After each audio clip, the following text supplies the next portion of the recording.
Ok, donc je viens de poncer entièrement la table, histoire que ce soit un tout petit peu plus lisse, qu'on voit moins les traces de pinceau et de spatule, même si ce sera couvert après par la terre, j'avais besoin de lisser un petit peu ça. Maintenant, ce qu'on va faire, c'est que je vais utiliser de la colle à bois, comme sur les éléments de décor qu'on avait vus, et je vais mettre mes graviers à différents endroits pour faire les transitions entre les écorces et le reste de la terre. Comme ça, après, je pourrais peindre exactement comme sur les tests que j'ai fait sur les modules.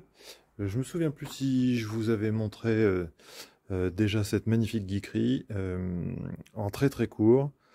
C'est ni plus ni moins qu'un sac de gravats acheté en magasin de bricolage et tamisé de plus en plus fin. Voilà, pour faire les transitions. Je vous garantis que ça coûte beaucoup moins cher que d'acheter une petite poche de flocage en magasin de modélisme. Voilà, bon, je pose le téléphone et puis j'attaque.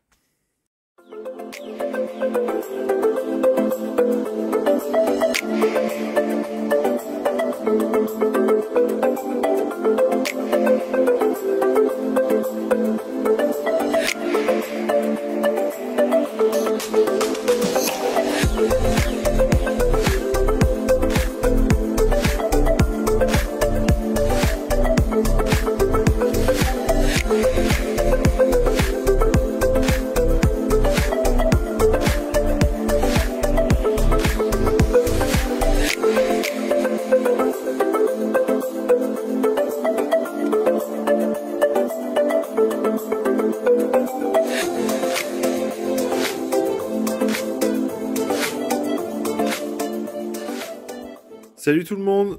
Bon bah là vous voyez sous vos yeux ébahis le résultat du montage que j'ai fait à la session précédente sur tout ce qui est roche, gravier et tout proche de mon écorce. Donc là je vais gentiment poser le téléphone pour faire la même chose ici et sur le reste pour que vous puissiez voir à peu près comment ça fonctionne. Et je pense que après ça, je vais commencer aussi à mettre du gravier là à l'intérieur pour commencer à définir le bord et faire complètement ensuite de la colle à bois là-dedans pour que les morceaux là tels que celui-ci qui bouge par exemple, qu'avec la colle à bois, ça ne bouge plus pour que je puisse faire facilement à la peinture des brossages à sec, des choses comme ça. Voilà, bon, allez, c'est parti. Je vous mets ça à filmer en accéléré et moi j'attaque. Ciao!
Et voilà, la session du jour est terminée. Donc on a attaqué par la petite fontaine l'eau va partir de la grotte qui est derrière, arriver ici, ruisseler. Donc on a commencé par mettre des rochers plus gros autour avant de mettre des gravats de plus en plus petits jusqu'au sable.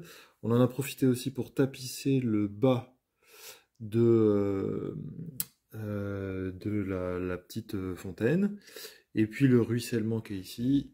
Ensuite, j'ai attaqué toutes les autres roches sur le même principe que ce qu'on avait fait de l'autre côté. Voilà, systématiquement, on prend du gros pour aller à la base et puis on fait de plus en plus fin. Tout ça là, c'est pas collé, ce sera balayé, tout ce qui est sur le chemin là, ce sera balayé quand tout sera bien sec.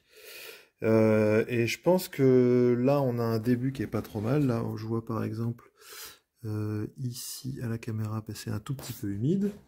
Donc, bah, easy. Hop. Je profite que ce soit un petit peu humide pour remettre un petit peu de sable.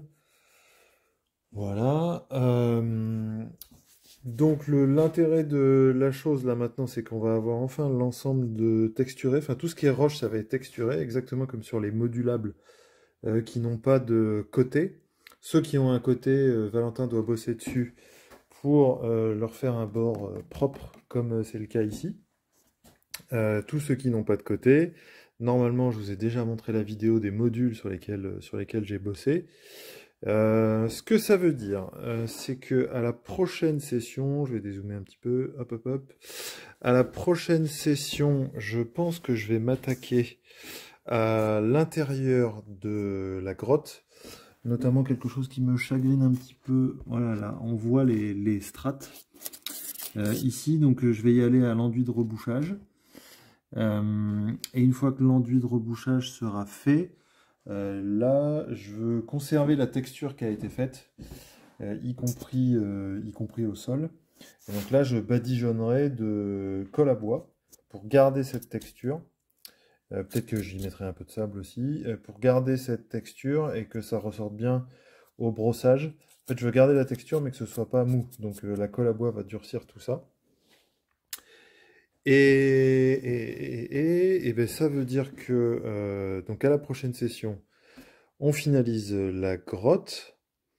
On fait le texturage. Ça veut dire que après la section de la grotte, et ben, je vais pouvoir attaquer la peinture de la roche exactement comme sur la vidéo que j'ai déjà montrée sur les modules. Voilà, donc ça c'est plutôt cool. Et ben, après ça, ce sera la terre et l'herbe. Bon, c'est classe. Si vous avez des questions, n'hésitez pas à les poser en commentaire. Le petit like, ça fait toujours plaisir. Abonnez-vous si vous n'êtes pas abonné. Il y a, je crois, seulement 30% des gens qui regardent qui sont abonnés. C'est assez surprenant. Ça vous coûte rien hein, de le faire. Et bah, la suite au prochain numéro, en sachant que, comme je vous l'avais dit, dans la mesure où j'ai un emploi du temps de travail particulièrement débile ces derniers temps, je vais pas poster toutes les semaines, donc abonnez-vous pour pas rater les moments auxquels je vais poster les prochaines vidéos. Allez, salut, salut, bonne journée à tous et à toutes.